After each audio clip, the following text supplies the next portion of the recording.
Yo, dito kami sa may spotlight, sa may Novaliches QC at ito ang girl na i-interviewing ko. May isang tanong lang naman si Yo Love sa'yo. Ano yun? Have you tried one night stand? One night stand? Pwede bang dalawin natin? Ay!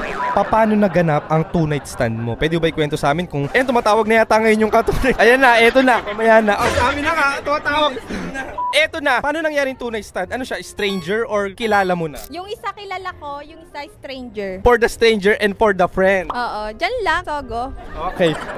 Paano nagkayayaan na magkasama yung stranger, yung friend mo, tsaka ikaw sa Sogo? Unahin ko yung friend ko. Isang ngitian lang alam ko. Facial reaction ng ngiti. Pinakitaan ko ng discount card kaya go. Patingin, asan. Kulay red yan eh, nakita ko yan eh. Tapos 180 ata ang off niyan eh. Basta yan o. Oh. Patingin, tutunay. Mercury drug yan eh. Ayan. Naka 4 rounds kasi kami. Yung friend mo, discount card, Sogo, kaya sumama. Yung stranger, paano mo naman nahikayat sumama sa'yo sa one night stand? Siyempre may pera eh. Yung isa pogi, yung isa yayamanin. So yung isang pogi, libre. Oo, masarap eh. Yung isang yayamanin, may bayad. May bayad. Tatanungin ko pa lang sana kung magkano binanggit na. Sa 10K na binayad, anong kapalit ang nakuha sa'yo?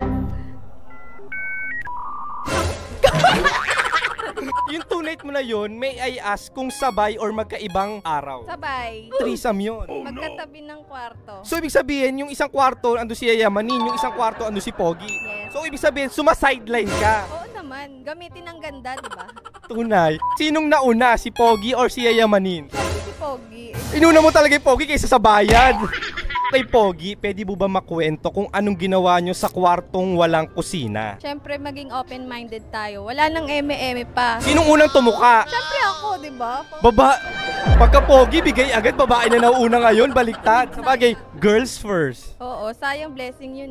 Ang tanong ko, sinong performer? Si girl ba or boy? Ako. So girl pa rin. Paano ang atake ni Poging guy sa'yo? Kamusta yung pag-atake niya sa'yo sa kwartong walang limitasyon? Starfish lang siya. For the higa lang. Ikaw na bahala. Humiga ka dyan. Oo. Anong pinaka-best position ang ginanap mo kay Pogi na guy? Nakaibabaw na habang nagtutwork. Ay, nakatap tapos nagtutwerk. Oo. Pak! Nung nakita mo yung notables ni Poging guy, Dax or Jutes? Dax.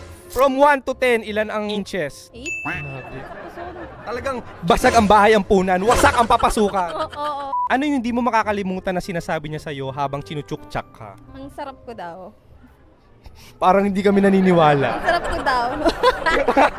Try mo ba? Ano yung pinakahuling message niya na sinabi sa'yo? Eto, uulit pa daw siya sa akin. Pinaulit mo ba ang tanong? Mamaya. Tapos na si Poging guy, doon na si Poging guy, doon na tapos na. Sa next room, nag-iintay si Yayamanin na guy na bibigyan ka ng 10K after. Pagpasok mo doon, syempre, yung bahay ampunan mo na damage na. Ikaw nagsabi niyan, 8 inches. Kamusta ang atake ni Yayamanin sa'yo nung pagpasok mo ng kwartong walang kusina? Sabi ko sa kanya, birthday pa ako be, 10K naman.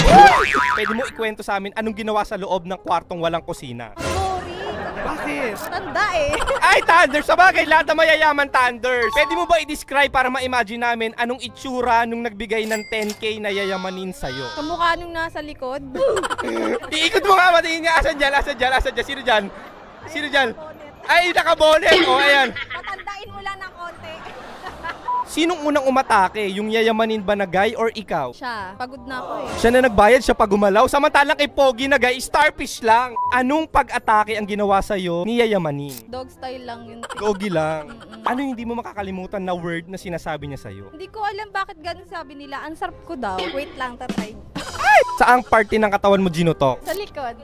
Doggy nga kasi, no? dog. Ibig sabihin, ayaw kang bigyan ng blessing. Siyempre, may 10K ka na, sumaya ka na sa Pogi. Anong eksena mo pag uwi doon sa Sogo? Ano ang lakad mo? Siyempre, pa rin tayo. Hindi ba 5656 yung lakad mo? Pero nandiyan kasi mga ka-work ko eh. Maraming manonood neto, maraming magja-judge sa'yo. Siyempre, baka isipin, ganun ka. Hindi nila alam fantasy lang or baka kwento-kwento. Paano kunyari na-meet ka nila sa kalsada tapos niyaya ka na one night stand? Pagbibigyan mo ba or hindi? Depende. Paano depende? Ano, itsura, budget? Anong hinahanap mo para pumayag ka, mapa-oo ka? Budget. Magkano'ng budget? Pag may pera, 20. Kanina 10K ka lang, hindi bumibente ka. Anong makukuha sa 20K? Anong kapalit? Lahat na, all in. Try nyo ba?